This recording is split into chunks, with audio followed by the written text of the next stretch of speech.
Tasmai Shri Guruve Namaha. Namam Vishnu Padaya Krishna Pristhaya Bhutale Srimate Bhakti Vedanta Swami Iti Namine. Namaste Saraswati Deve Gauravani Pracharine Nirvishesha Shunyavadi Paschate Shatarine Vancha Kalpatarubhyascha Kripa Sindhu Bhaivacha Patitanam Pavanebhyo Vaishnavebhyo Namo Namaha. Jai Shri Krishna Caitanya Prabhu Nityananda Shri Advaita Gadadhar Shrivasadi Gaura Bhakta Vinda.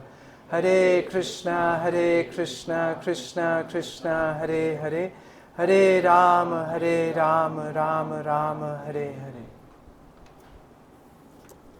So Hare Krishna and welcome to today's discussion on the Caitanya Caritamrita. So we'd like to welcome all the devotees also who have joined online. So everyone kindly repeat after me. I think there's some echo on this speaker today.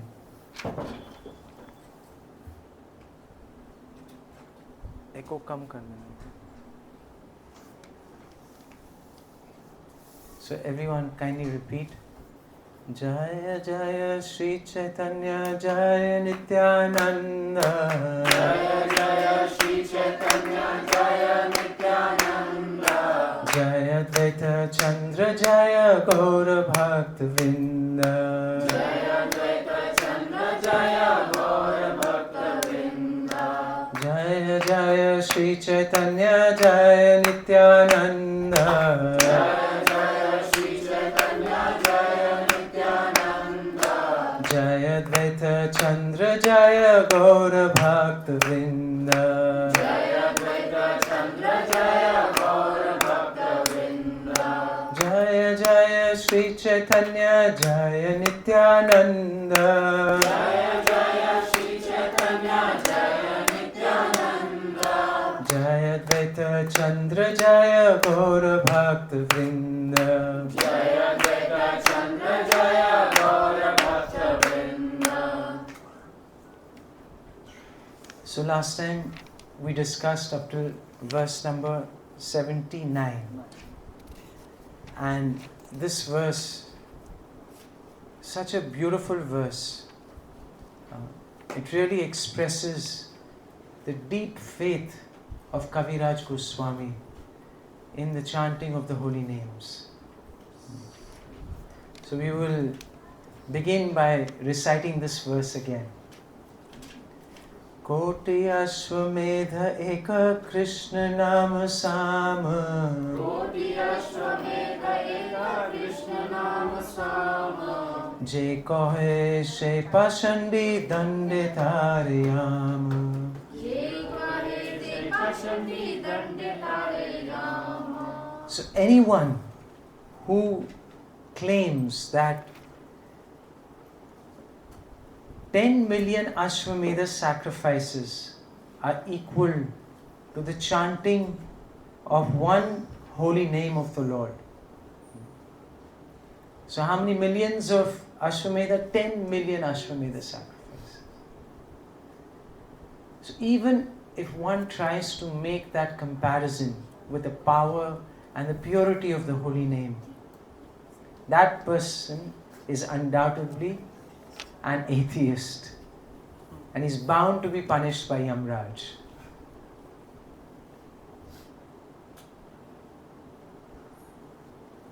So this is the deep faith that Kaviraj Goswami demonstrates in the chanting of the holy names, and who has come to inaugurate this process. Krishna himself in the form of Lord Caitanya. This is the second external reason for his coming. And he says that one who takes up this process is very, very fortunate. Shei Boro Dhanya.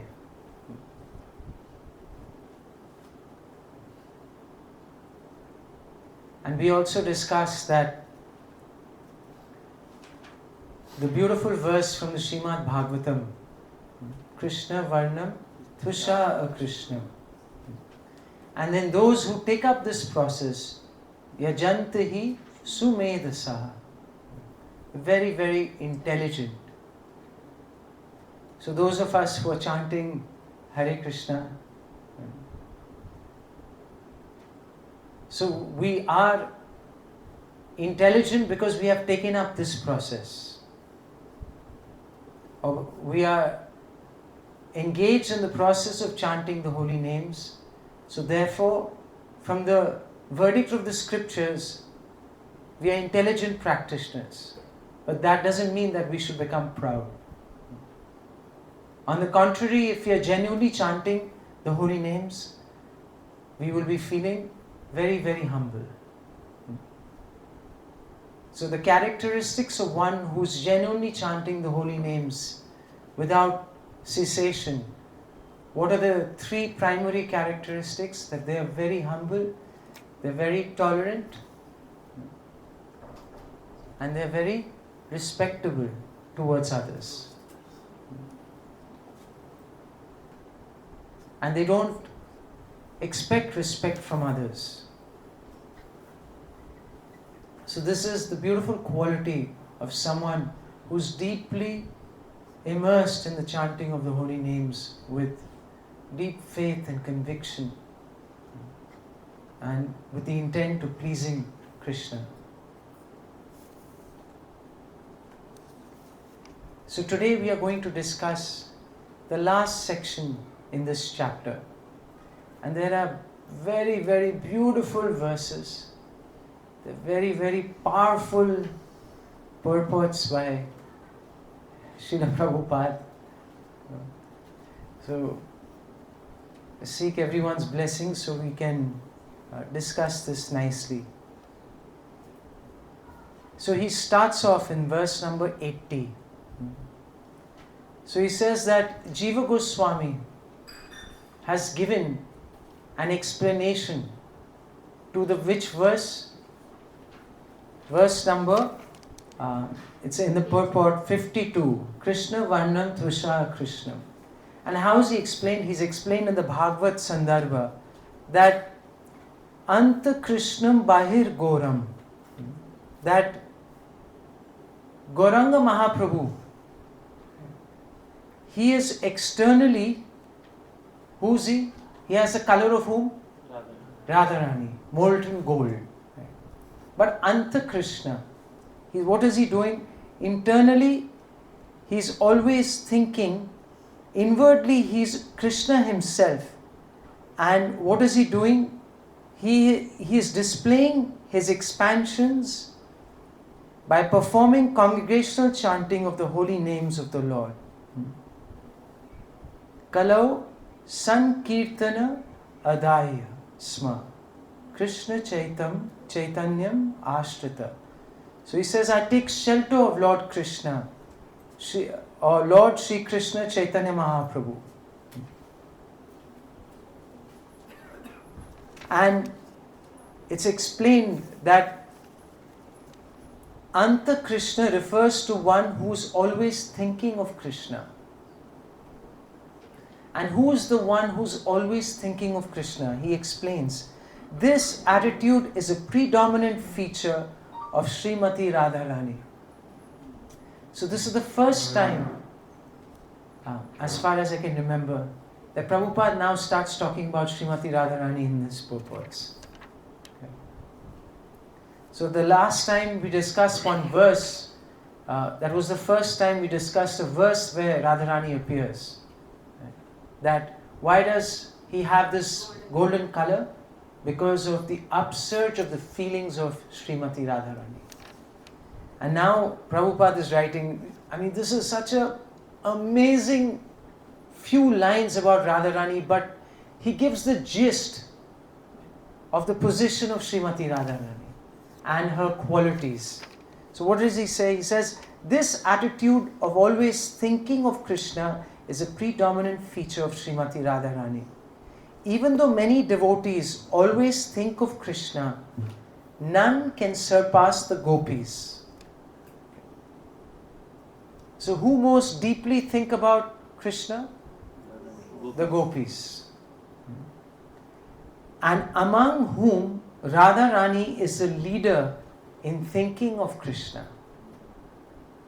So Radharani is the best of the gopis.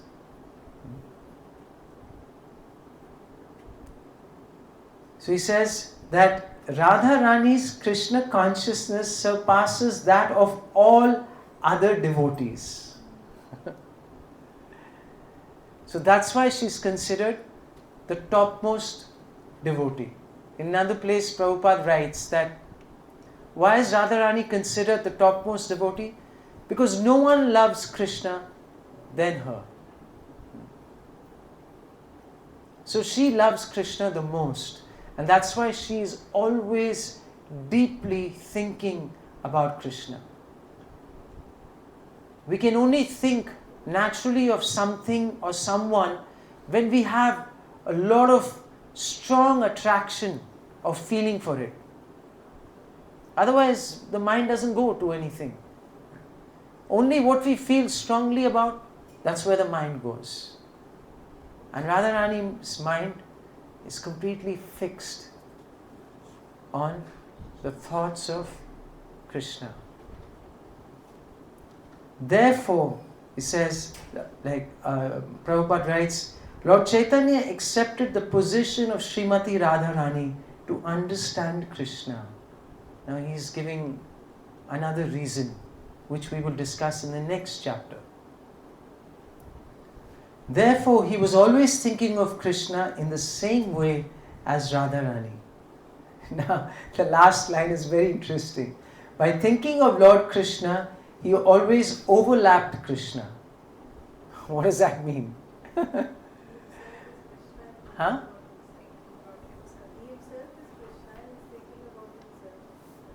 Yeah, so because he is thinking of himself, he is not himself. He's overlapped himself. By whom? By Radharani's emotions. Are you getting it? So Mataji is nodding her head. So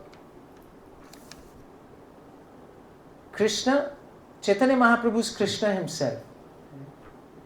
But because he is in the mood of Srimati Radharani, his sentiments are those of Radharani. So he's kind of overlapped his own identity. Because now he's in the mood of Radharani, so he's actually not Krishna now. So he's overlapped himself with the sentiments of Radharani. So whose nature is predominantly coming out of Krishna? Whose nature? Srimati Radharani's. So it's not that Krishna's nature is coming out of Lord Chaitanya. So that's why he has overlapped himself. What an interesting way to put it.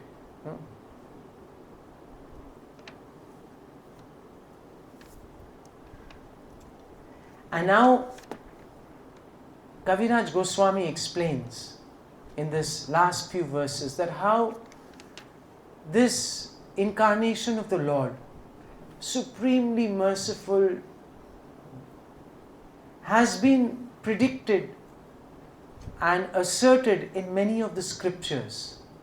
We've already discussed a few of them. Which ones have we referred to? Srimad Bhagavatam? Yes, the Mahabharata. And then again, the third verse that we discussed, that's also from the Srimad Bhagavatam. Krishna Varnam Tushar Krishnam. And he says that in the Upa Puranas, we hear Sri Krishna showing his mercy to Vyasadeva. Now he's referring to another scriptural reference where Krishna is telling Vyasadeva, O learned Brahmana, sometimes I accept the renounced order of life to induce the fallen people of the age of Kali to accept devotional service to the Lord. This is another reference.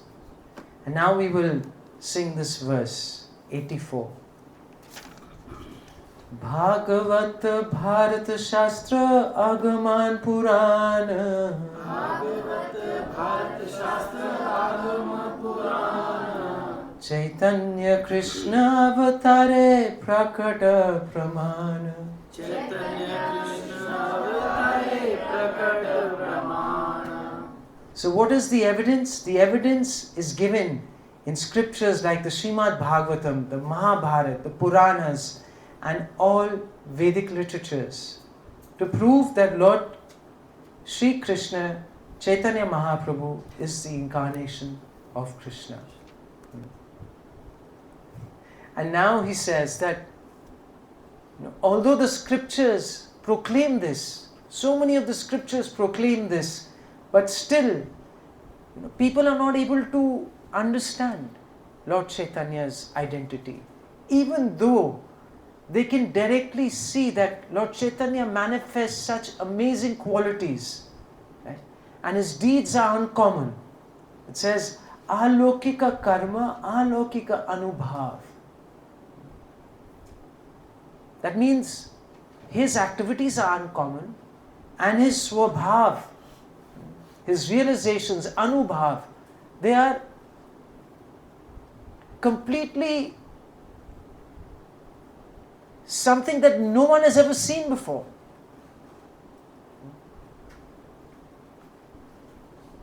Interestingly, one Christian scholar, he says in all the traditions that he has studied, Eastern or Western, his conclusion was that no one has ever displayed such love for God as Chaitanya Mahaprabhu did.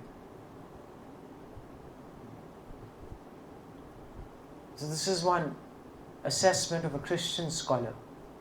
And we see when we go to the Anta Lila of Mahaprabhu, I mean, he is practically, he's in a state of madness.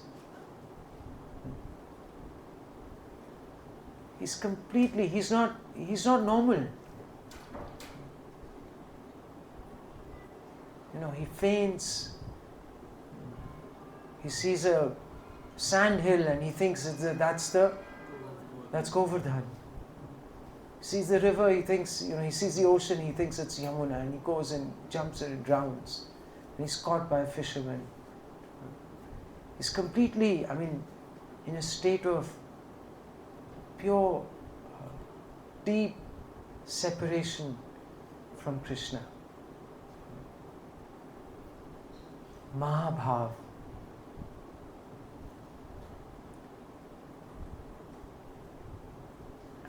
And in 86, let's recite this verse. Dekhiya na dekhe joto abhaktera gana. देखिया न देखे यथा भक्ति लगाना. Uluke na dekhe jena suryera kirani. उल्लुके न देखे ये न Surya Kiran. Just as the owls don't see the rays of the sun,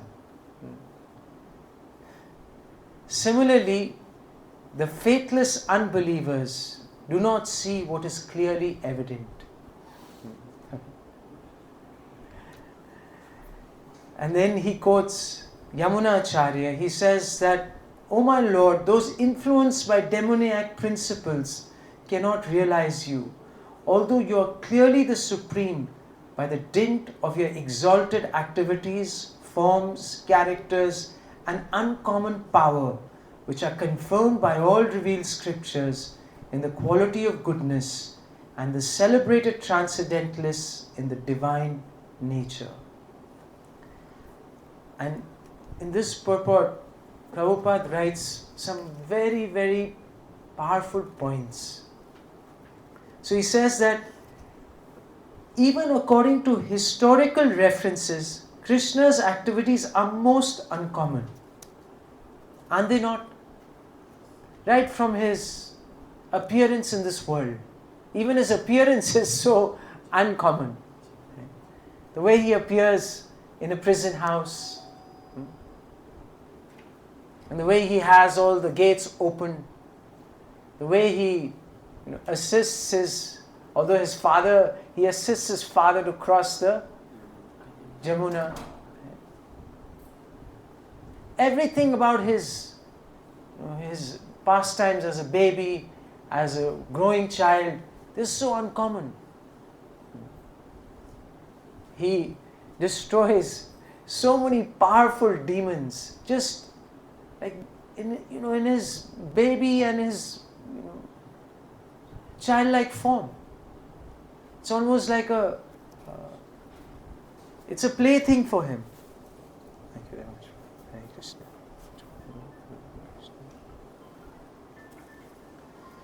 So he, right from his appearance, Prabhupada says that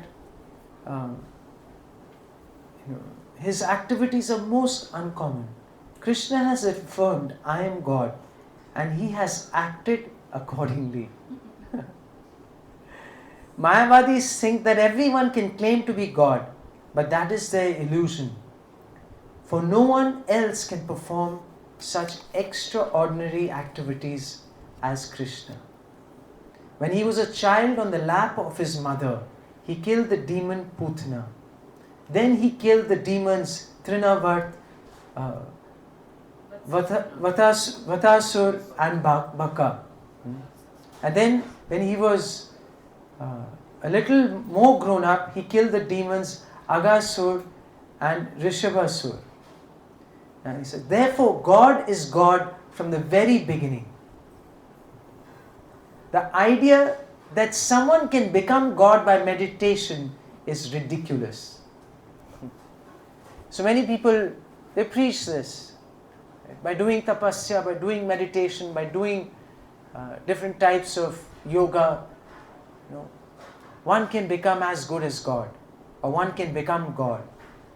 But that, Prabhupada says, is ridiculous. By hard endeavor, one may realize his godly nature, but he will never become God. The asuras or demons who think that anyone can become God are condemned. So strongly Prabhupada is expressing his realizations. And then Prabhupada says that all these authentic scriptures that have been compiled by these great personalities like Vyasadeva, Narad Muni, Asita and Parashar, they are not ordinary men. And they have accepted Krishna as the Supreme Lord. But there are other people who have demoniac mentality, mentioned in the 7th chapter of the Bhagavad Gita, wherein it is said that those who are miscreants and the lowest of mankind, who are fools and asses, cannot accept the Supreme Personality of Godhead because of their demoniac nature. They are compared to ulukas or owls who cannot open their eyes in the sunlight. Because they cannot bear the sunlight, they hide themselves from it and never see it. They cannot believe that there is such illumination.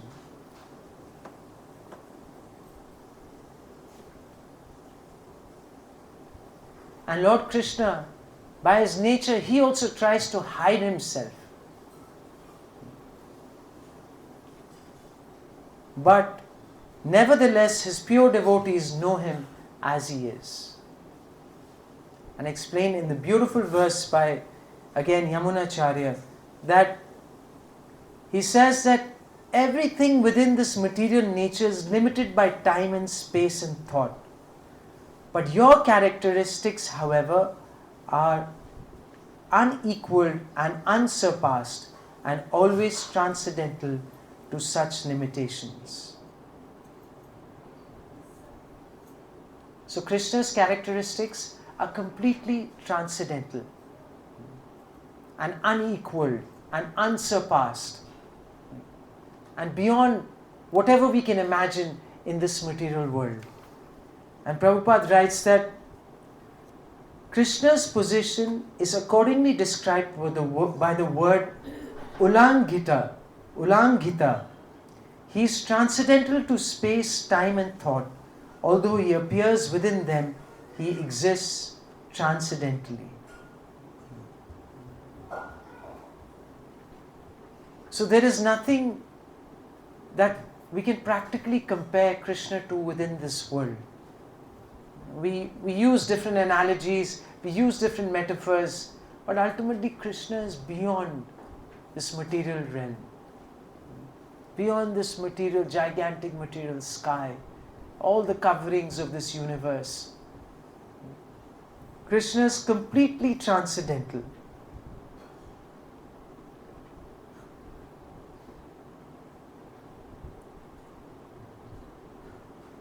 In verse number 19, let's recite this verse. Asura swabhave Krishna kabu nahi jane. असुर स्वभाव कृष्ण कबू नहीं जाने Lukaite nare Krishna bhakta janastane. लुकायते नारे कृष्ण भक्त जन स्थाने So those whose nature is demoniac, asura swabhave, Krishna kabu nahi jane. They can never know Krishna. But he cannot hide himself from his pure devotees. To the pure devotees, they're always able to recognize Krishna and his supreme greatness and ultimately his ultimate sweetness.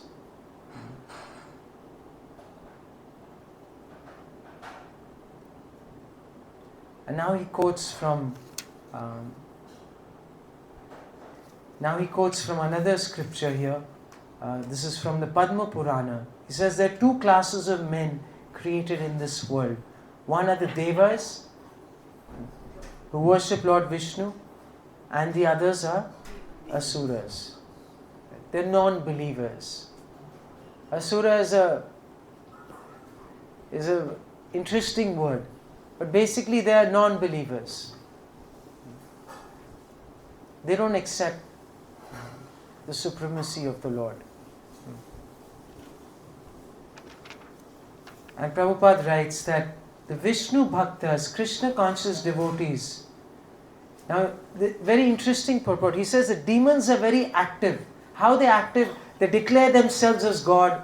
They challenge God, and they try and use the resources of this world to enjoy sense gratification. This is the predominant quality of the Asuras. So they don't accept God. They try to assert their supreme nature. And what do? They try to exploit the resources of the material world to enjoy their senses. But then he says that devotees also are active. It's not that devotees are just sitting and doing nothing. They are only meditating on Lord Vishnu. No. He's saying that the Vishnu Bhaktas, Krishna conscious devotees are also active, but their objective is to satisfy the Supreme Personality of Godhead by devotional service. So superficially, both may appear to work in the same way, but their purposes are completely opposite because of a difference in consciousness. Asuras work for personal sense gratification, whereas devotees work for the satisfaction of the Supreme Lord. Both work conscientiously. So both work very hard. We see sometimes that non-devotees, sometimes they work really hard.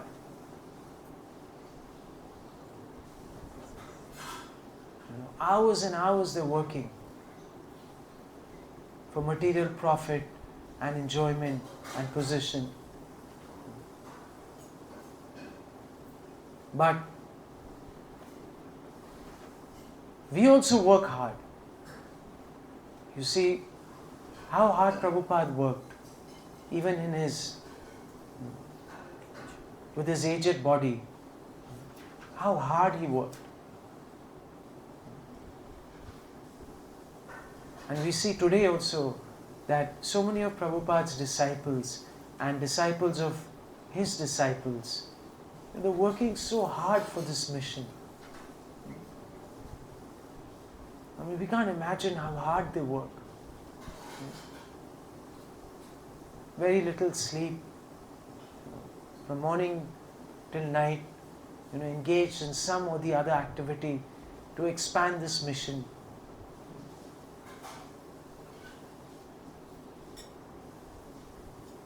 And by their tapasya, householders like us, we also get inspired to do something, to assist them.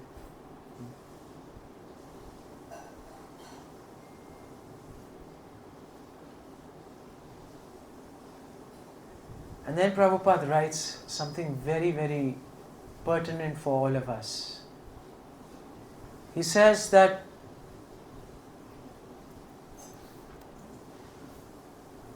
devotees accept only the bare necessities of life to keep themselves fit to act in Krishna consciousness.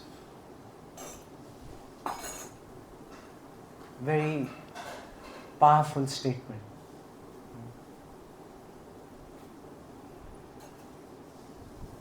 This is explained in the Bhagavatam.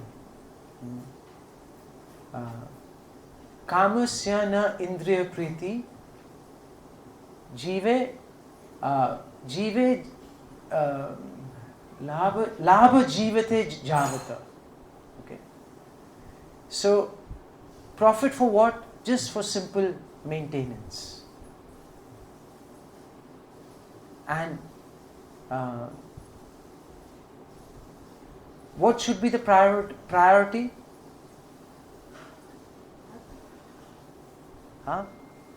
Jivasya tattva jigyasa.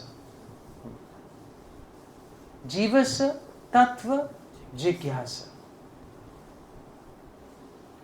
And he says, no other thing should be the life's goal. So all our life's desires should not be directed for sense gratification, but for what? For self-realization. And labha jivate javata. That means the profit is only for self-preservation. This is the principle that Bhagavatam gives us. It's a very, very difficult one for us in Kali Yuga, because we all, the more profit we get, the more we want to profit. Expand. Mataji, wait tissue please. So the more we want to profit, this intense greed for more and more and more and more.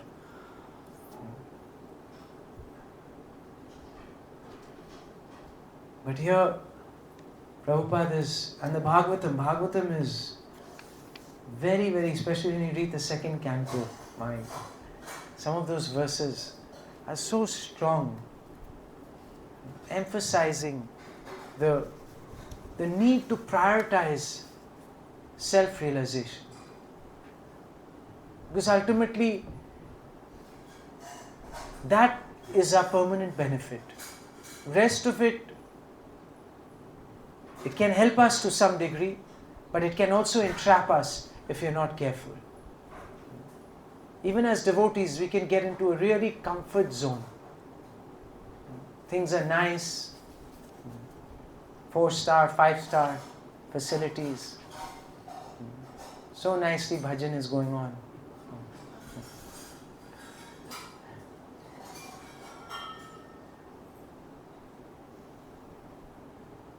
Yes, that's also the mercy of the Lord.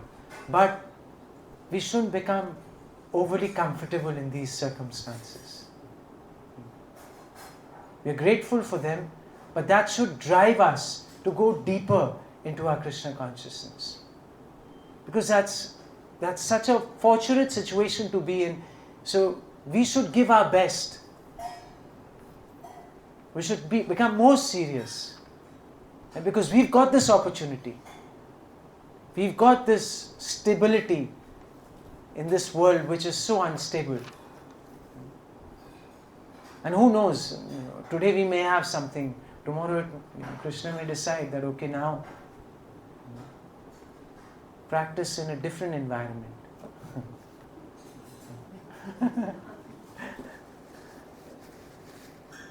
It happens. Even with devotees, sometimes they lose everything.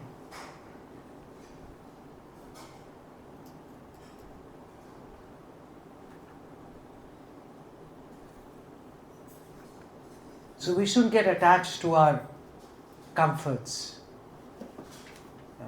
But we should use them in a way so that we can make advancement in spiritual life.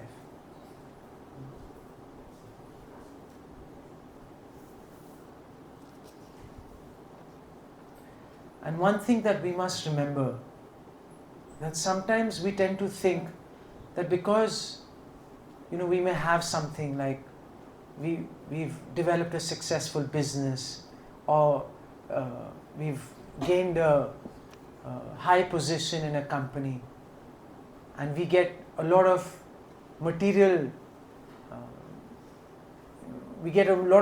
wealth, and we think, okay, because I've earned it, I have the right to do whatever I want. This tendency usually develops, that I worked for it, I worked hard, and now I have the money, I can do what I want. But that's not a devotee's mentality. Because even though we may earn lots of money, whose money is it? Is it ours? We may claim it's ours.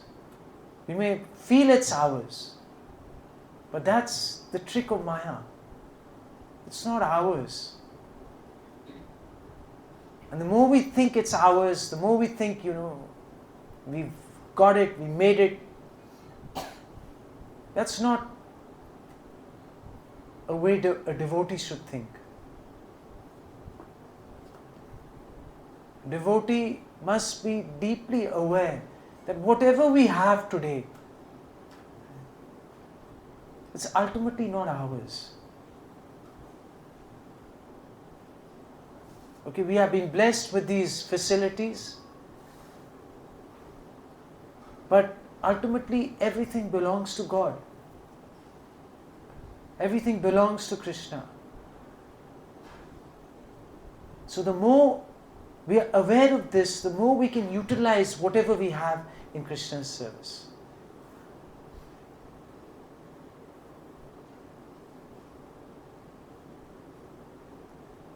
So it's not that a devotee cannot have money, cannot have wealth, cannot have position, but the devotee is deeply aware that this is not mine. And it needs to be used in the real proprietor's service. This is Krishna consciousness.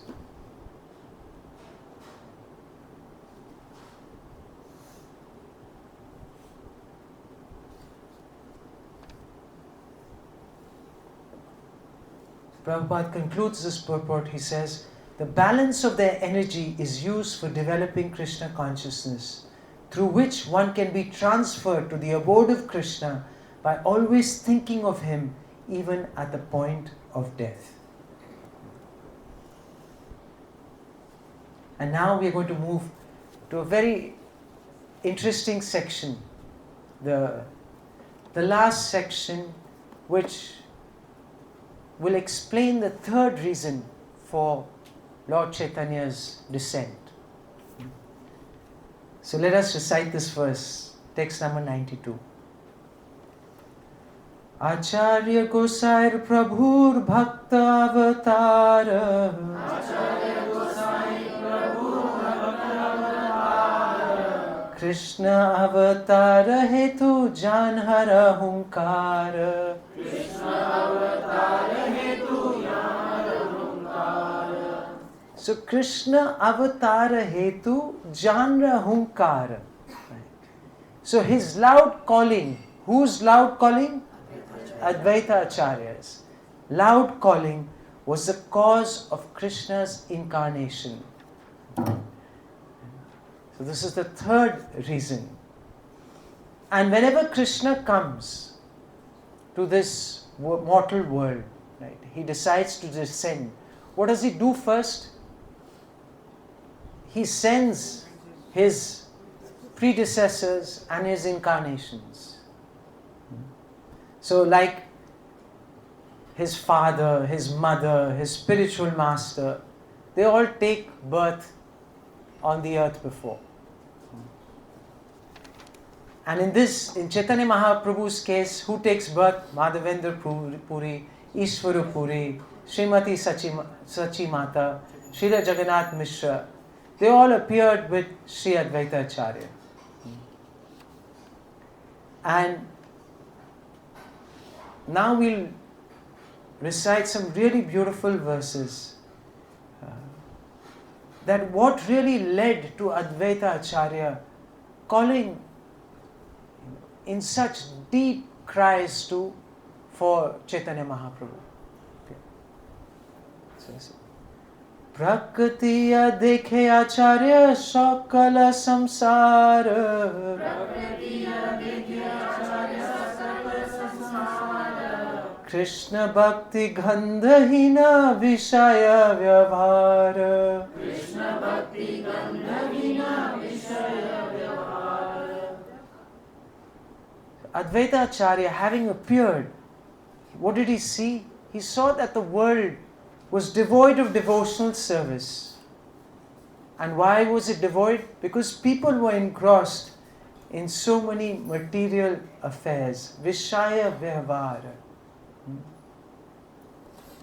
Keha Papa, Keha Punya, Kore Vishaya Bhoga. Keha papa keha punya kare vishaya bhoga. Bhakti Gandha Nahi Joto Jaya Bhav Roga. Bhakti gandha nahi ate jaya bhava roga.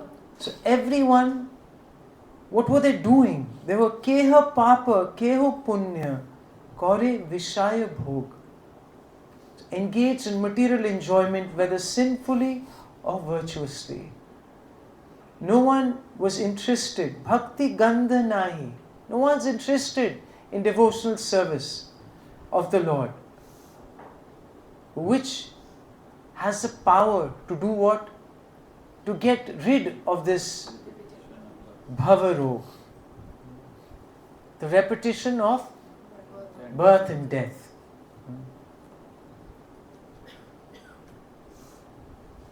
Now, Prabhupada writes in this purport so strongly.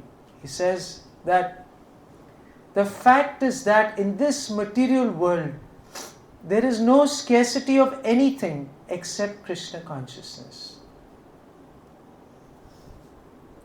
Material necessities are supplied by the mercy of the Supreme Lord. We sometimes feel scarcity because of our mismanagement. But the real problem is that people are out of touch with Krishna consciousness. Everyone is engaged in material sense gratification, but people have no plan for making an ultimate solution to the real problems, namely birth, disease, old age and death. These are called bhava rog, or material diseases. So in the Gita, Krishna says that one of the items of knowledge, when he discusses the 20 items of knowledge, so one of the items is Janma Mrityu Jara Vyadhi Dukkha Dosha Anudarshanam. To understand deeply the fault and the misery of what? Janma Mrityu Jara and Vyadhi.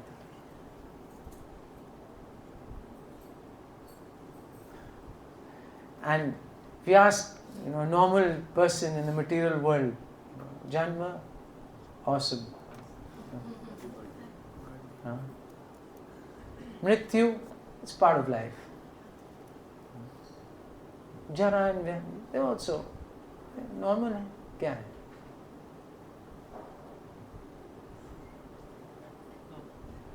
But who is it not normal for?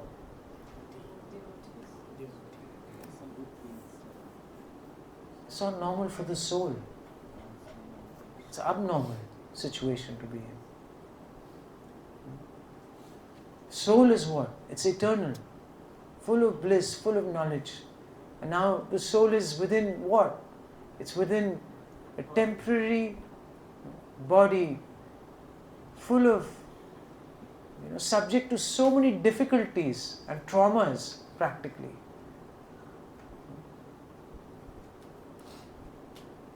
So the soul is not in a good situation within this body.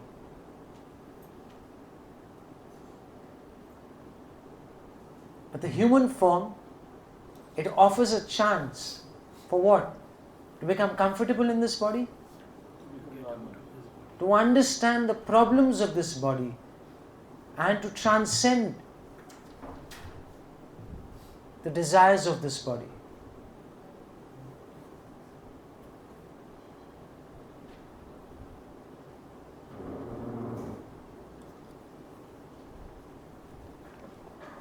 लोक गति देखी आचार्य करुणा हृदय लोक गति देखी आचार्य करुणा हृदय विचार करे न लोकेरा कैसे हित হয় विचार करे न लोकेरा कैसे हित হয়. So seeing this, now this is the heart of a devotee. So when he sees that people are engaged in materialistic activities, ultimately, superficially, they may appear to be having a good time, but a acharya, a pure devotee, knows that they are ultimately suffering. And no matter how hard they try to enjoy, no matter how much resources they may have, they will not be able to be happy through this endeavor. And therefore, he begins to ponder. He begins to, with deep compassion, he begins to think that how will these people be benefited? And now this amazing purport, it's like, this purport has to be read many, many times. So Prabhupada writes, he says, this sort of serious interest in the welfare of the public makes one a bona fide acharya. So an acharya is not just thinking, okay, now, I've been blessed with Krishna consciousness, I'm doing my bhajan, everything is good, nice.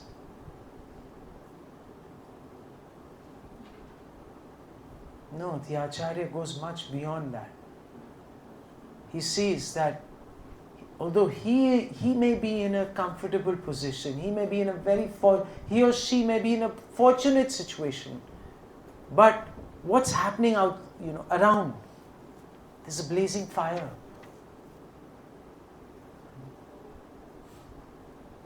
Everyone is so worked up with this plane crash. But you know how many people die every day? Just because, the air crash, 200 and something people die. You know how many people are dying in all these wars and every day? Children and... Hospitals. Yeah, just go to a hospital. It's worse than a plane crash.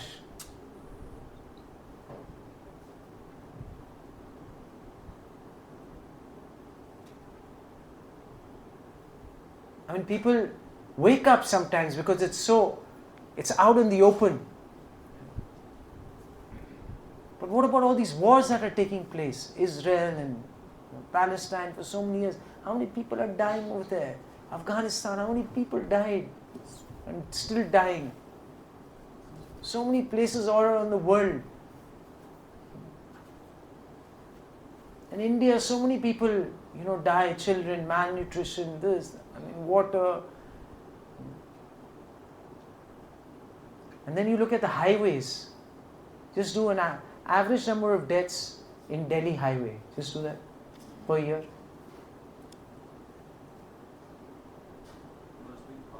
NCR highway death toll 2024.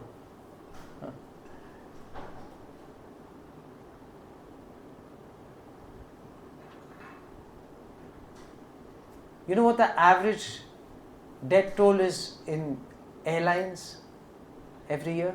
1,80,000. Huh? 1,80,000. How much? No, that's the road accident in 2024. Yes.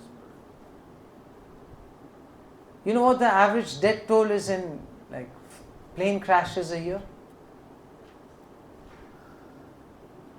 I don't know how true it is, but when I was reading on Google, it's only about 240. But what's the death toll on NCR highways? So 170 plus 79. Huh? Some 4 people every day, kind of. 4 people every day. So 4 people every day, that means it'll go up to almost 1600. Yes, Huh? air flight is still considered to be the safest mode of transport. But 1,500. 1500 something. So then it's how many? It's like almost 6.5 times more than the plane crash. And then how many people are dying of diseases and premature deaths? Yes, Prabhu. Total world it is coming 1.5 1.5? lakh per day. 1.5 lakh per day? No, not per day, per year. Huh? No, deaths, number of deaths a day. Across the globe. Ah.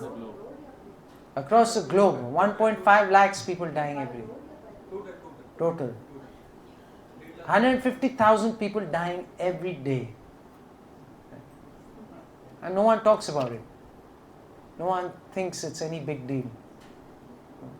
But they like, कुछ newspaper में plane crash हो गया, ये हो गया, वो हो गया.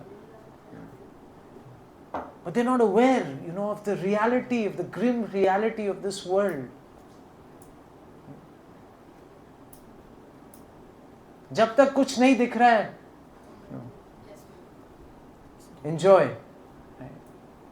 I remember when I was in college, I heard this very strong lecture. It was entitled, "The Material World is like a Rotten Apple." It was by His Holiness Hridayananda Maharaj.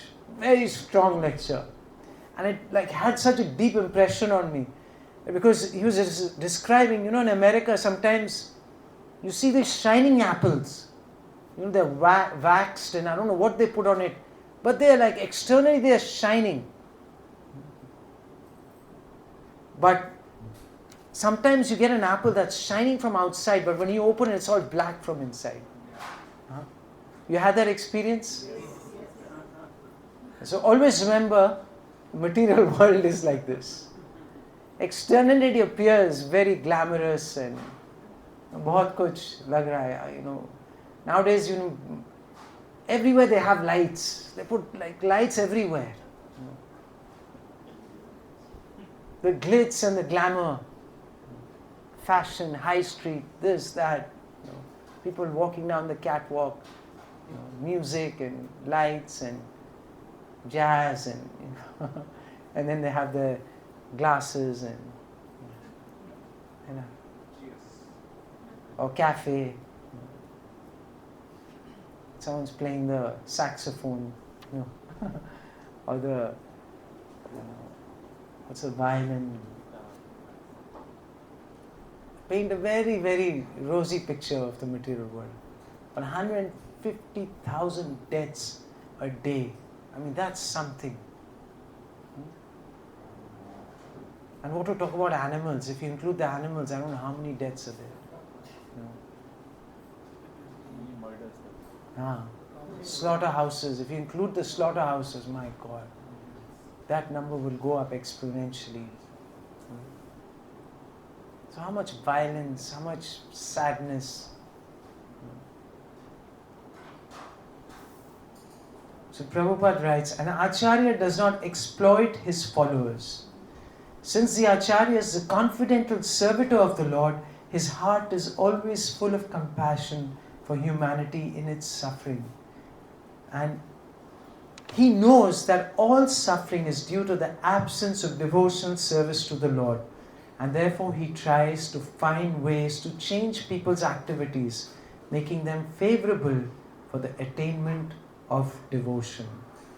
This is a qualification of an Acharya.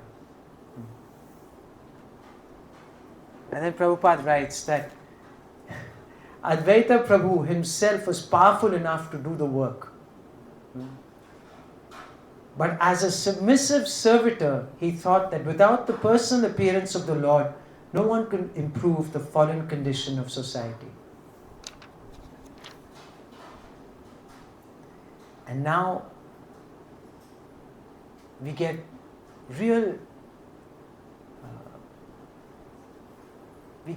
clarity from the next few lines of Prabhupada, the nature of this material world and how wrongly we think we can be comfortable in this world.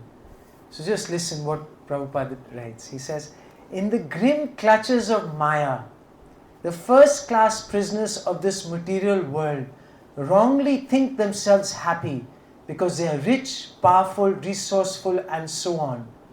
These foolish creatures do not know that they are nothing but play dolls in the hands of material nature, and that at any moment, material nature's pitiless intrigues can crush to dust all their plans for godless activities. What an amazing explanation.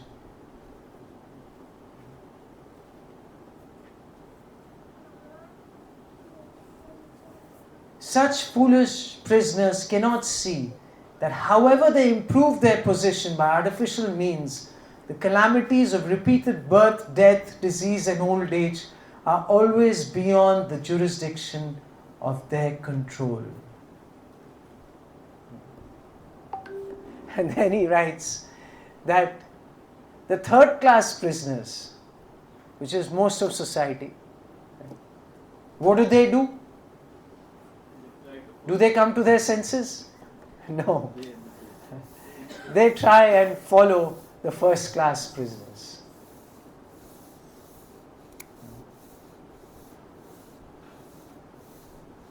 They're heroes. So Prabhupada says that being less materially opulent than the first-class prisoners, these third-class prisoners, they endeavor to imitate them, for they also have no information of the real nature of their imprisonment.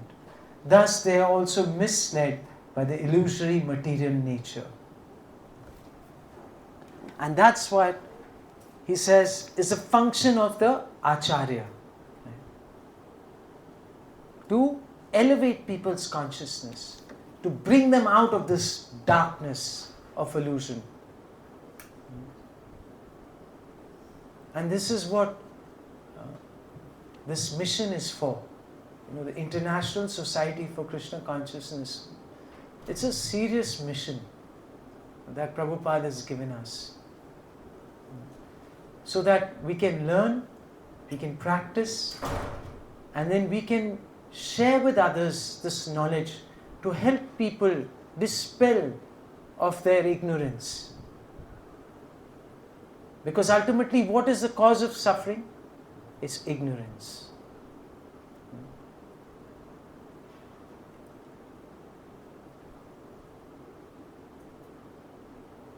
So it's the most joyful process, but it's also a very serious process. It's serious business.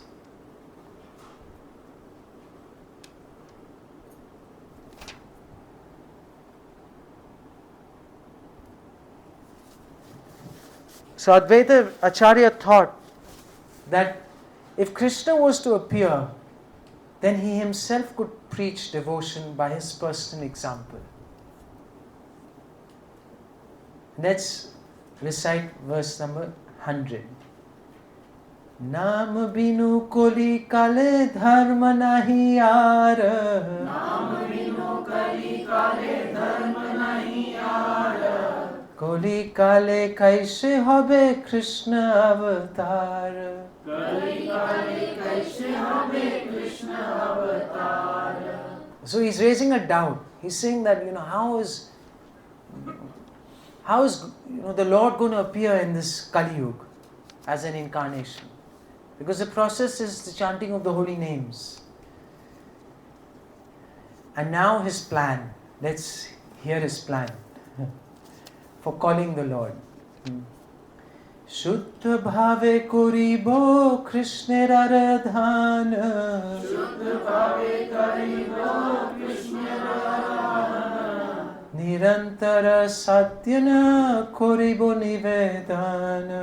Nirantara satyana karibo nivedana. So I shall worship Krishna in a purified state of mind.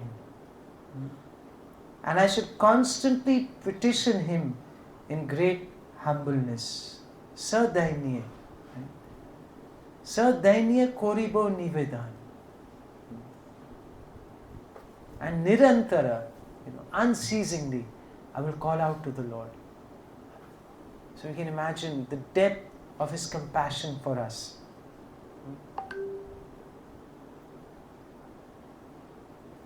And then he says that then only my name Advaita will be fitting if I am able to induce Krishna to inaugurate the movement of the chanting of the holy name of the Lord. So he says, Tobe se Advaita nama safala amar. So Advaita means non-different. So if he is non-different, then his purpose will only be fulfilled if he is able to induce the Lord to come, appear in this world to help deliver us. So nice. And then in this purport there are some really, really complex kind of sentences which may confuse you. So should I try and explain or should I leave them? Okay. So listen to this.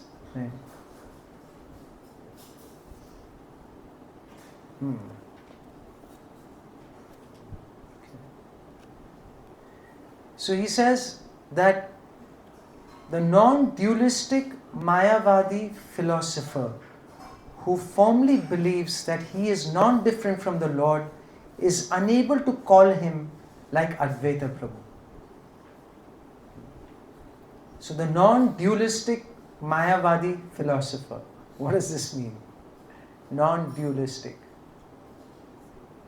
Think that there is no difference between them and God. So God and I are non-dual, right? So there's no distinction between God and me. Right? This is how a Mayavadi philosopher thinks. And he says, let's look at the second purport, the second one. He says that Sri Chaitanya Mahaprabhu preached the philosophy of inconceivable, simultaneously oneness with the Lord and difference from Him. So what did he preach? Yeah. So he preached that we are one with the Lord, yet we are different from the Lord. How are we one with the Lord?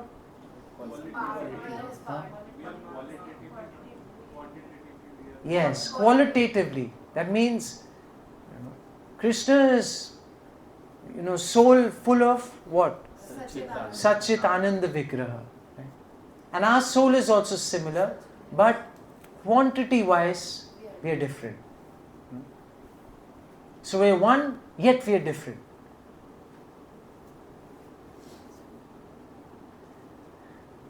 So conceivable dualism and monoism are conceptions of the imperfect senses. Now try to explain this.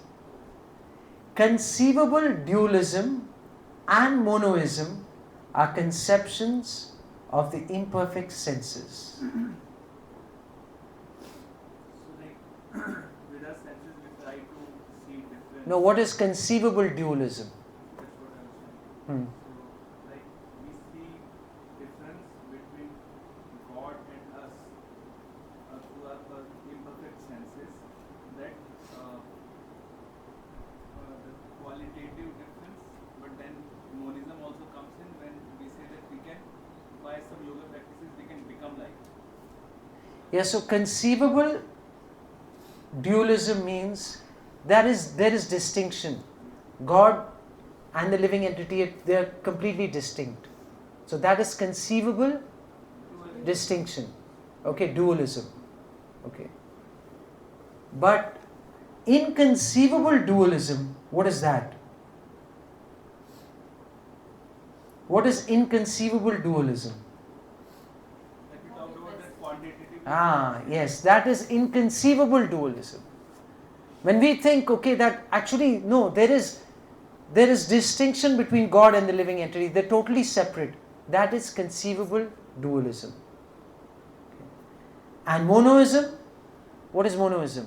That God and we are one. So both are conceptions of imperfect senses, which are unable to reach the transcendence because the transcendence is beyond the conception of limited potency. The actions of Sri Advaita Prabhu, however, give tangible proof of inconceivable non-dualism. Are you able to understand it now? You have to read it a few times, but those who just came in, I'm sure this is going over your head, but don't worry. Like when it's written as inconceivable non-dualism, means that Advaita Acharya and Caitanya Mahaprabhu are same, but at the same time he wants Caitanya Mahaprabhu to come personally to deliver the fallen living souls. Yes, it's very nice. God and we are similar in the form of Sachidanand. Yes, in quality, But in quality, they're different. we are different, as we explained in the previous lectures, that 68%. Yeah, yes, right. It is interlinked. So our potential is how much for the jiva? 78. The maximum we can. Yeah, that is our potential as the jiva. Huh? That's huge potential. I mean, 78% of the qualities of God. I mean, that's like,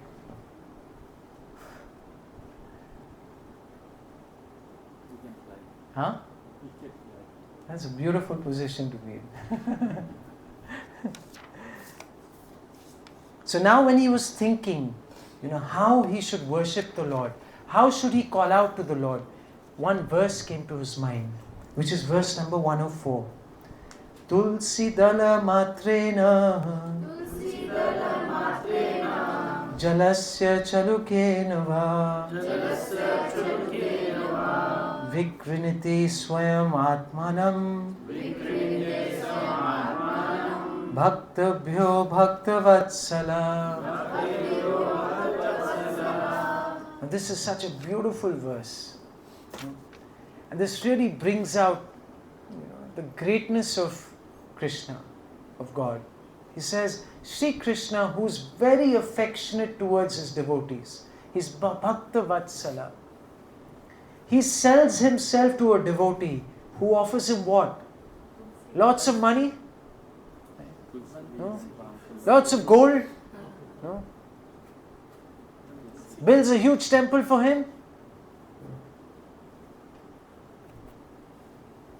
Who does he offer himself to? Even if one offers a little tulsi in a palm full of water and worships him with devotion, Krishna sells himself to that devotee. Can you just think of this opportunity. This is what really makes, and personally to me, God so attractive. That it's not that by knowledge we can control him. It's not that by our wealth we can control him. It's not by our influence we can control him. By all our tricks.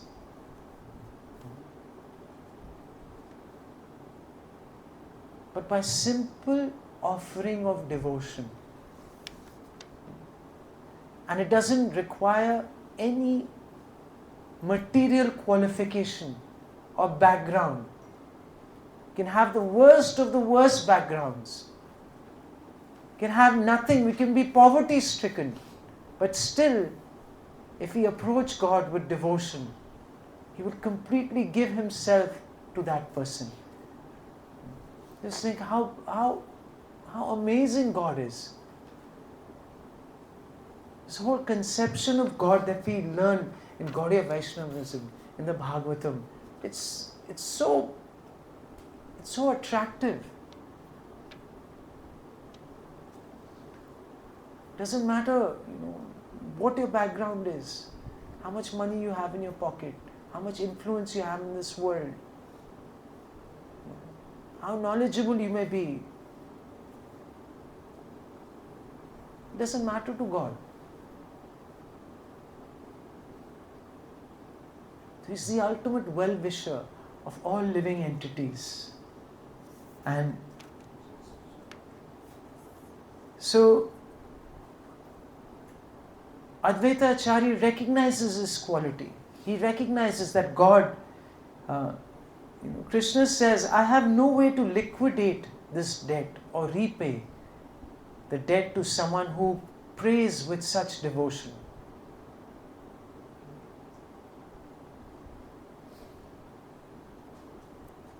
There is no wealth in my possession that is equal to a tulsi leaf and water. Can you believe that? Krishna, who is the Sarva Loka Maheshwaram, he's Param Brahma. He's saying, I don't have anything to reciprocate with you. So what do? I offer myself to you. I become yours. I come under your control. This is the beautiful nature, attractive nature of God. Prabhupada says that this is God's ultimate greatness, that He becomes subservient to the love of the devotee.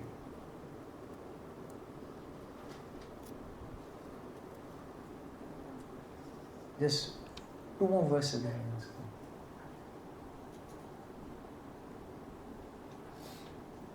So 107 he says, Tobe atma bechi kore rinera sodhana.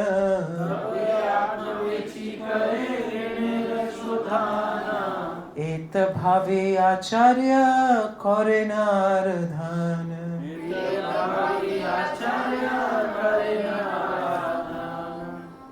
So considering in this way, the Acharya began worshipping the Lord. It is said that Krishna is so pleased by such devotional service that he offers himself to his devotee in exchange for it.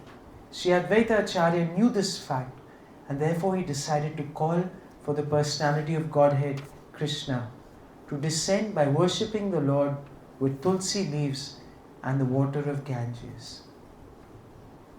So he worshipped him by thinking of the lotus feet of Krishna.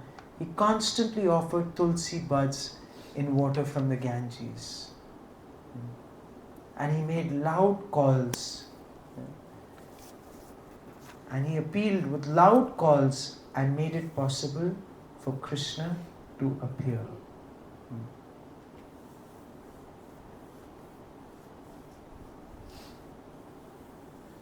Text number 109.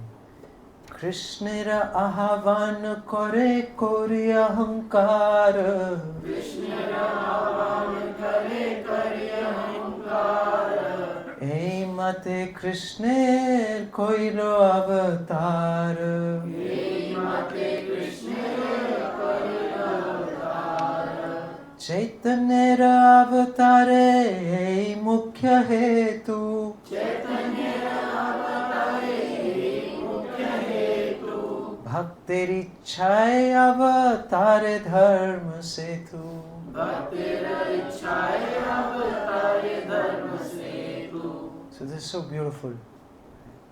That the principal reason, mukhya, what is the mukhya karan? Bhaktir ichhai avatare dharma setu. So the principal reason for his appearance, out of all the 3 external reasons, is the desire of Sri Advaita Acharya. And just as always, Kaviraj Goswami, he gives a reference to a beautiful verse from the Bhagavatam. He says, this is a prayer by Lord Brahma, 3:9-11. He says, "O my Lord, you always dwell in the vision and hearing of your pure devotees. You also live in their lotus-like hearts, which are purified by devotional service. O my Lord, who are glorified by exalted prayers, you show special favor to your devotees by manifesting yourself in the eternal forms in which they welcome you." Such a beautiful verse. This is Brahmaji in the 3rd canto.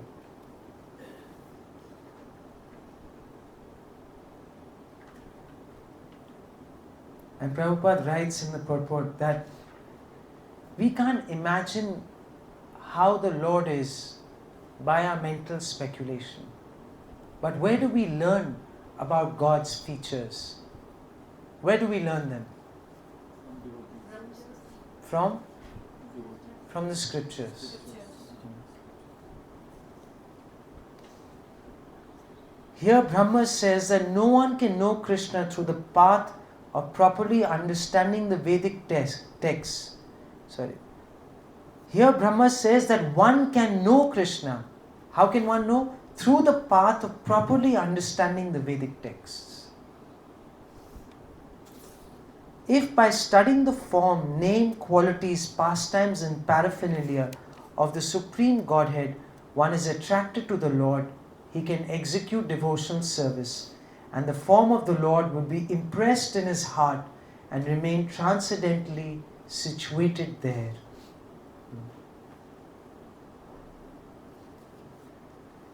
Unless a devotee actually develops transcendental love for the Lord, it is not possible for him to always think of the Lord within his heart. So we discussed this before. The Lord appears to him in that form. The form when a devotee, by hearing these innumerable forms, becomes attached to one and always thinks of him. Lord Krishna is specially pleasing to such devotees in whose hearts he is always present, because their highly elevated transcendental love.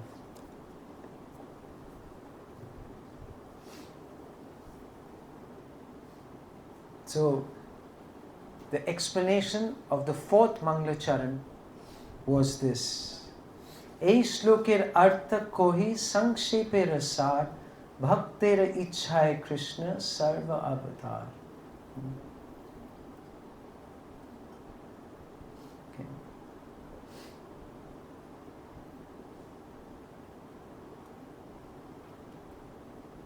Sorry, that was the reference to the verses before.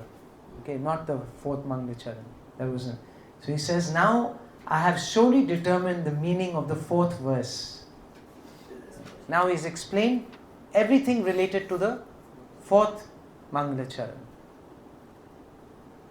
And now we're going to conclude by the last verse of this chapter. Shri Rupa Raghunatha Pade Jara Asha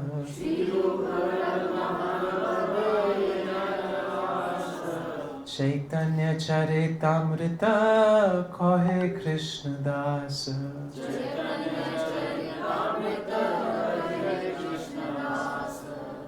Caitanya Charitamrita Kohe Krishna dāsā.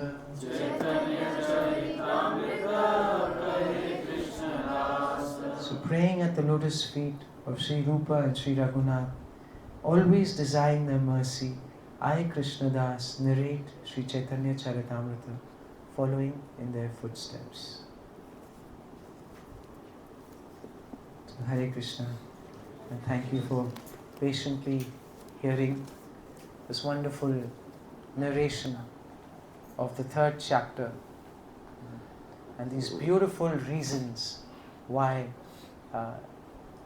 Krishna descends in the form of Lord Caitanya, in this most merciful form. So one verse you must remember from this chapter that came in the middle of this chapter. Bahutuli hari boli prema drishti chai. Bahutuli hari boli prema drishti chai. Bahutuli hari boli prema drishti chai. Bahutuli hari boli prema drishti chai. Jivere kalmash nash premete bhashaye. Jivere kalmash nash premete bhashaye. Jivere kalmash nash premete bhashaye. Jivere kalmash nash premete bhashaye. So this is how we should think of Caitanya Mahaprabhu. Bahutuli, he has his hands raised up, right? Bahutuli, Hari Boli, what's he doing? He's saying Hari Hari, Hari Bol. Right? So he's inducing us to chant by raising his hands. And what is his vision? Prema Drishti Chai. His eyes are fully anointed with the salve of love for whom? For Krishna. And Jivere Kalmashanash. What does he do? He destroys all our vices, right? All our obstacles, all our challenges. Jivere Kalmashanash. And what does he drown us in? Premete Bhashai. So wonderful. Who wants to be drowned in the love of God?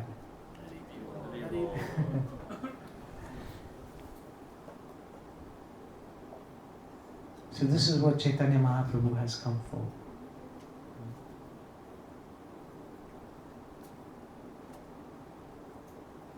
Okay. Yes, Prabhuji, now you can ask your question. So give me the mic. You've forgotten your question? No, I have two questions. Achha, two questions. What's the verse about it? Bahutuli Hari Boli. Huh? 62. Huh? 3.62.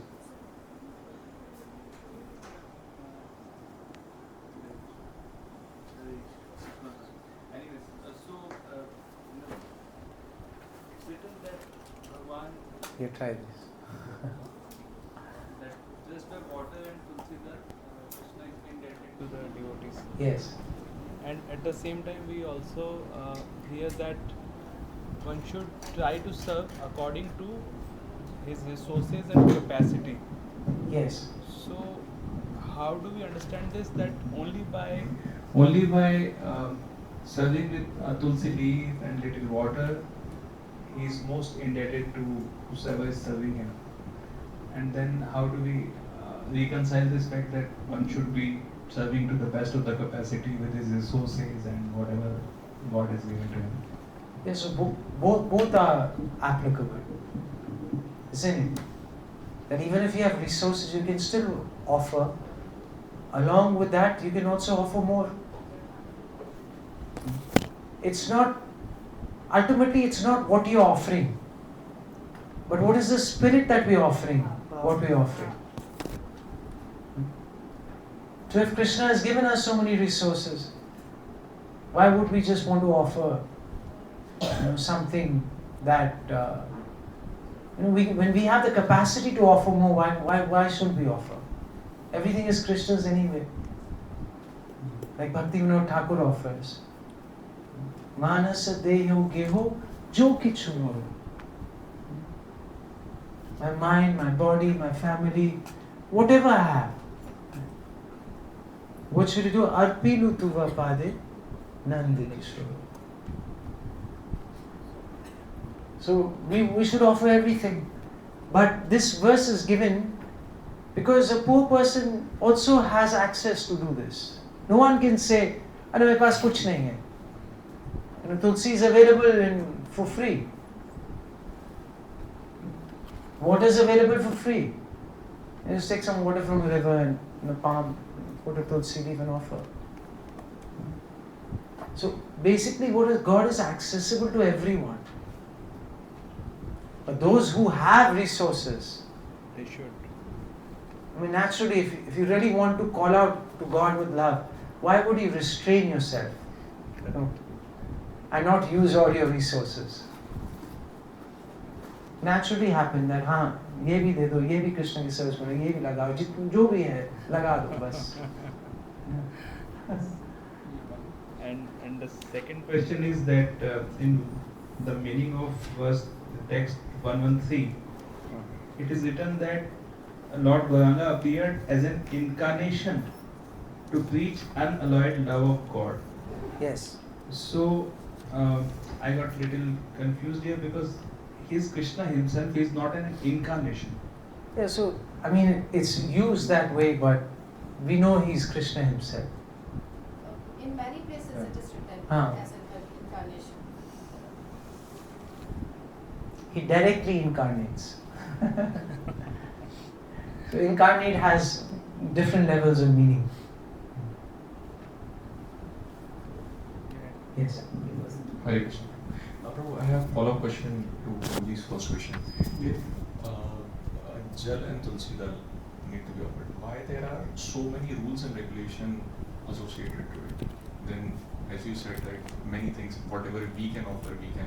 But then, why there are rules and regulation associated with bhakti, deity worship, and bhakti? Why are there rules associated with that? So when we do deity worship, we are worshipping the Lord in awe and veneration. And why are there rules? The rules are to actually raise our consciousness, raise our level of cleanliness, raise our level of discipline. That's what the rules are for. If there are no rules, then maybe you not take care of the deity after some time. These rules are meant to bring us to a point where we actually experience freedom. These are called, Prabhupada calls them, even these four, the no-nos that we have. They're called regulative principles of freedom. He calls them that. So initially, okay, we have to, maybe if we are, say, we like alcohol, for example. We may, some may like alcohol, they may have a hard time giving it up. But ultimately, to base our life, on, say, something that is harmful for us ultimately and has the potential to cause us damage. Today, every study now is showing that alcohol is not good for us. Before they used to say, okay, drink, 1 glass of wine. But now that study is also kind of overturned. It has done so much damage in this world. Destroyed families and what not it's done. So, why does Prabhupada call it regulative principles of freedom? Because ultimately, when we become free, by restraining ourselves gradually and by engaging in devotional service, we develop a higher taste and gradually we give that up. And when we give that up, we experience a sense of freedom. Someone who's addicted to anything, when they give up that addiction, they feel free. Like today, if you have a strong addiction to, say, eating out in McDonald's, for example, you have to make endeavor. If your mind gets entangled in that, you develop a strong urge, you have to go, you have to have money, you have to make that endeavor, go in the car or call, delivery now, whatever. But if you don't have the desire, you actually aren't you more relaxed. So the less material tendencies, material desires we have, the more free we are.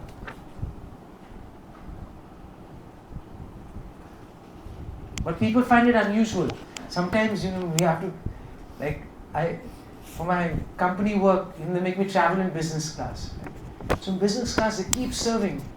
First the drinks will come, then, the savories will come, this will come, dessert will come, and huge trays of dessert, they're like huge assortment. And here, like everything, no, no, no, no. So the one time I was in first class, they upgraded me because of so much travel. So all the air, they were shocked. This guy is not eating, he's not drinking, he's not doing anything in this plane. So, like, by which planet is he from?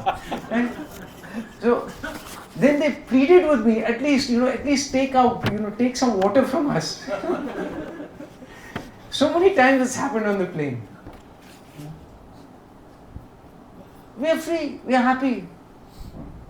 I don't know, in all my flights I've never put on the screen.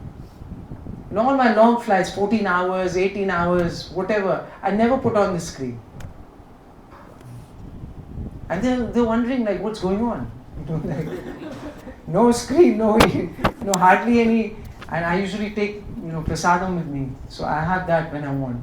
But usually, like when you're traveling at night, like say from London here, then you just have prasadam, you get on the plane and you just go to sleep. And then in the morning you get up, you don't want to eat anything. Everyone's already drinking, they don't even brush or anything there. Everyone's already eating, and I'm thinking like, what? Like 8 hours, no bath. I don't want to eat anything now, or drink anything. And for them it's so surprising.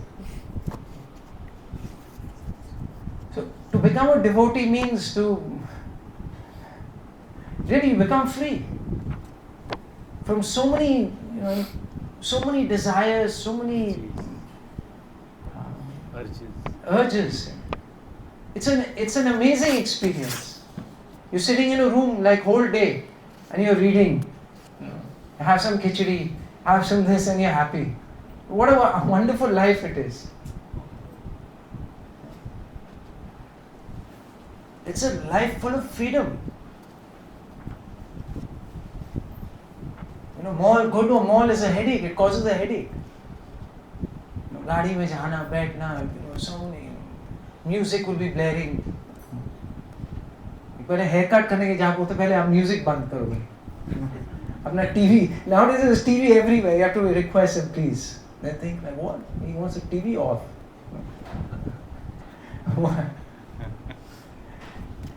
Alien behavior, So the more we in Krishna consciousness, we experience something.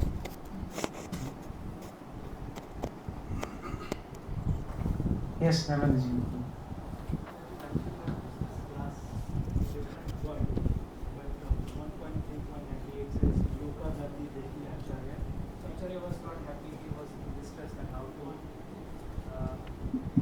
Make them deliver. Yes. So people like those who are in the business class, who want to talk about taking but don't want to come near to this kind of philosophy. But Acharya is feeling their pain. Yes.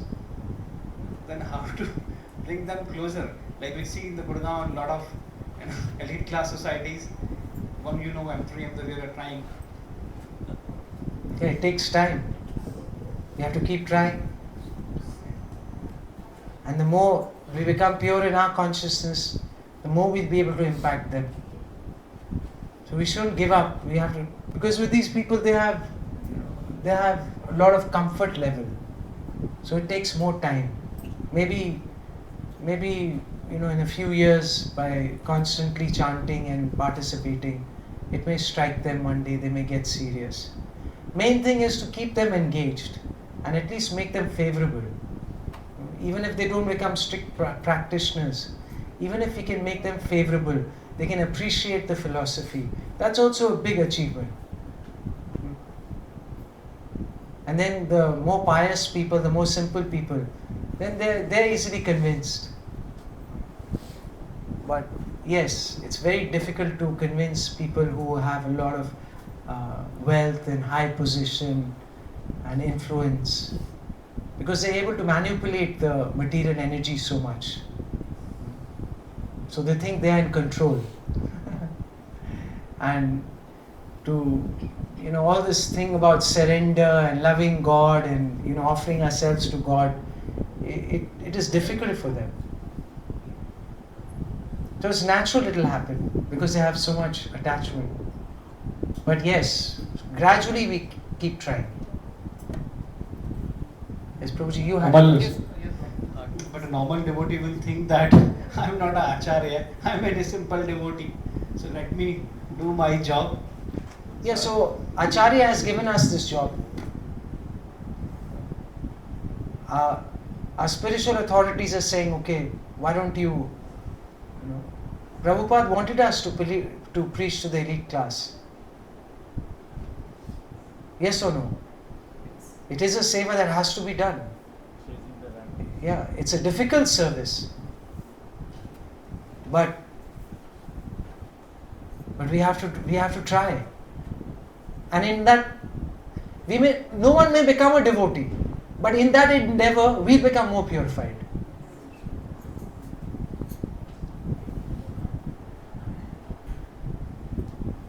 So there's korte hobe.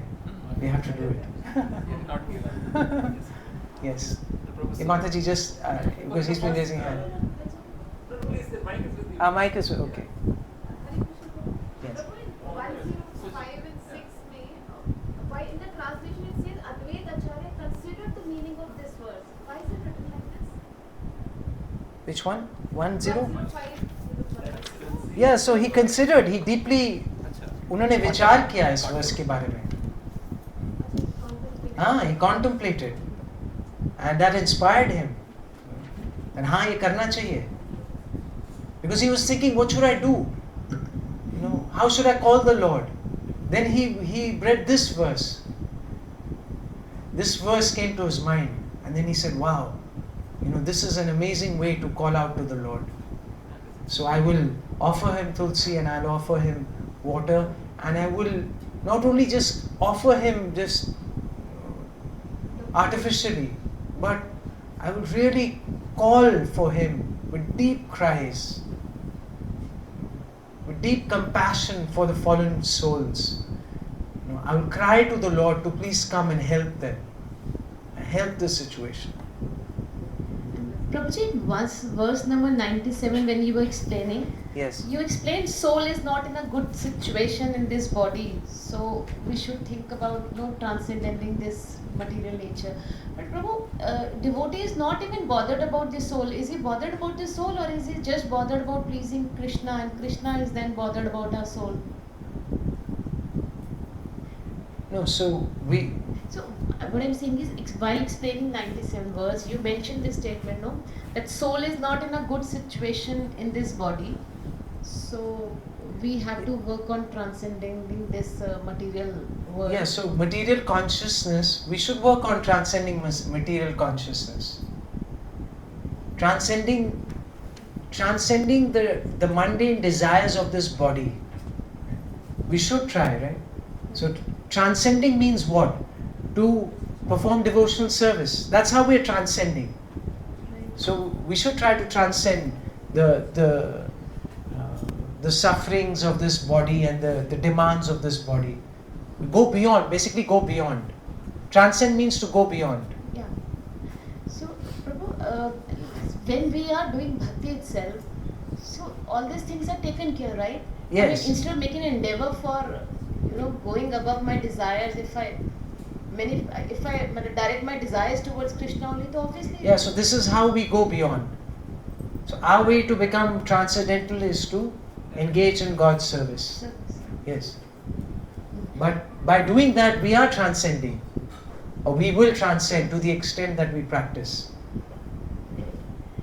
Thank you, Prabhu. Verse number 51, I'm going a little this thing. Prabhu, verse number 51, why is it mentioned that in Kali Yuga, in Kali Yuga they also worship the Supreme Personality of Godhead by the regulations of the revealed scriptures? Yeah, by the regulations of the revealed scriptures. One second, what is this? So what is the regulation of the revealed scriptures in Kali Yuga? Chanting. Chanting. So it is a regulation. It is a recommendation of the scriptures. Thank you. And then there are regulations given like offenses to avoid. Those are also regulations in our scriptures. Hare Krishna, Prabhu. Thank you again. There's so much clarity. I think once we listen to this class, there's also so much tips that you give. So thank you so much for caring for our bhakti, like Advaita Acharya. So on Advaita Acharya, there's, I always start comparing with contemporary religions, so that forgive me if I make any mistakes in my presentation of this idea. So when we talk about people we meet in high society or people who have a different understanding of divinity. Yes. So if you look at how Advaita Acharya was calling out to the Lord, he was also calling out the expansions of the Lord to arrive. So there was that he wanted the whole team to descend, and he also was aware of the ritualistic, sinful, or even ignorant people who might be in opulence of material world, but they were suffering and they would be caught in the cycle of birth and death as well. Yes. So he was so contemplative on all these points and what he wanted the God to do also, and like you explained, it was so wonderful to hear that you explained what Advaita Acharya specifically had intention for God. And you compare it with Western religion, Abrahamic religion. There is this guilt-based coercion, which means that for our sins, Jesus had to suffer, and he was so merciful to take on all the sins. Whereas in our tradition, which is Gaudiya Vaishnava, which is a very Bhakta Vatsal tradition. So when people ask us how it's different, I think it's interesting to know how Vishtar Bhav can win over the Lord, and that love which we reciprocate is so good compared to feeling a bit distant from judging the Judgment Day situation. So I think if you can elaborate. Yeah, so in our tradition, God doesn't come out so judgmental. That's what is your main point. Yeah. So God comes out as more compassionate, more loving, more accessible. So yeah, this is a special feature of Gaudiya Vaishnavism and Krishna Bhakti. Krishna is very, very accessible. And that bhakti, this is what makes bhakti as a process so beautiful, because it's not dependent on any external qualification or material qualification. It's just dependent on this deep desire to understand and please the Lord. Why is it so hard for so many people to even think of that? Because of ignorance. It's actually because of Krishna's own Shakti, Maya, that is making us forgetful of our relationship with God. So today we live in a society, and especially the modern world over the last 100 years, what has happened is that with all this scientific inventions and ability to manipulate material resources and come up with all these technological advancements and different means of entertainment, and people have become forgetful of God because there's so many distractions. Or think that we can become God. Yeah, so ultimately what happens is when you get into this mode of being the creator and inventor and the controller, you're actually thinking that yes, I can become some really powerful entity, I can become God. So we live in a very godless civilization because of all these distractions, starting from our education system. Our education system is one that really makes us completely godless today. We've taken out everything as a myth. We put aside, all our great, scriptures, aside as myth. But they are making a comeback. They're definitely making a comeback. And at least we are in a better situation to disseminate this knowledge than ever before. Okay. So there's a huge opportunity to share this knowledge in the world, but we can only do that to the extent that we personally practice. And just like Advaita Acharya felt that compassion and conviction, so this will come to us. This is not just for him. Acharya is not meant just for few. Everyone has a potential to become Acharya. Acharya means who lives by example. So we should be inspired, like, oh my God, what an amazing preacher, praying for the welfare of the world. So in our tradition, God is very, very compassionate. You say Patita Pavana, Dina Bandhu Jagatpate. God is described as very compassionate, and we see His compassion through His incarnation as Caitanya Mahaprabhu. And He comes, like we discussed, He comes with a whole team. He has an amazing lineup of devotees. He has Radharani, He has Nityananda Prabhu, Balaramji, He has Mahavishnu, He's got Narad Muni. What a team He comes with. And then He has Manjaris, He has Gopis, He has Vishakha Devi. Just imagine what a Lila this has taken place. So much planning. All the the greatest of the greatest souls, God's associates, the most intimate associates, they came and they lived as devotees. This Leela is like, it's just totally incomprehensible. They came and they lived as just ordinary devotees. Just like us, we are living today. Just came on like us, ordinary people. But they were extraordinary. Why? Because totally immersed in Mahaprabhu and his mission. So it's like the more we read, we just be like totally blown away, by what they have done, what Krishna has done, in this Kali Yuga. So just to follow up on this, in the gospel literature, when we have gospels, which is sharing the news of Jesus, the Messiah. Goodwill of me. Right. So there is that culture of we are sinners and we can only seek protection of the Lord. In that case, Jesus Christ.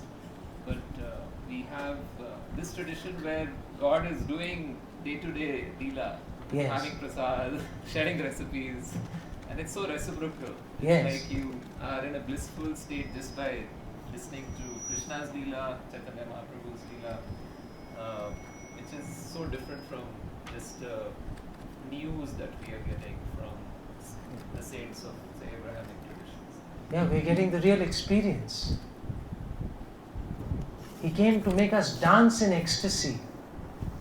Nachaye bhuvan. So he's come up with the real mission to give us this experience that he himself was experiencing. Not just some theory. And that's why he demonstrated this with all his associates. I remember when I was in college and I said that, look, I'm really inspired by Jesus Christ. So I was telling one devotee, so he said, we have many Jesus Christs in our tradition. And actually you see, same kind of mood they had. Advaita Acharya, Nityananda. Look at our Acharyas, Srila Prabhupada.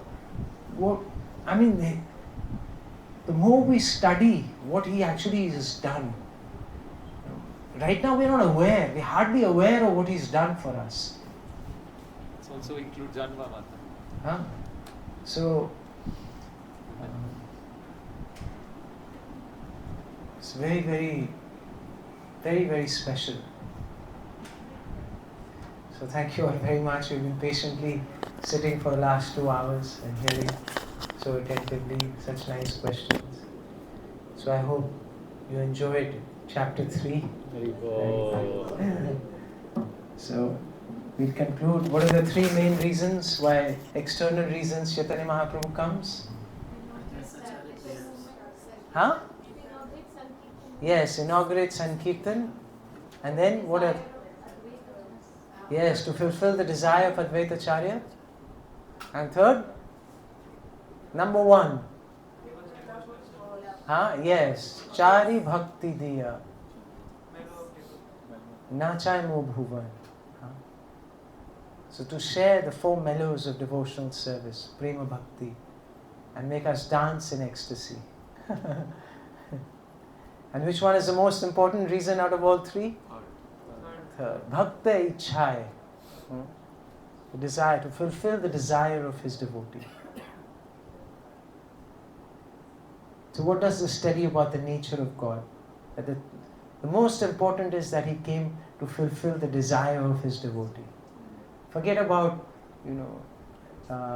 Kali Yuga, process. Forget about prema bhakti. What's most important? Desire of the devotee.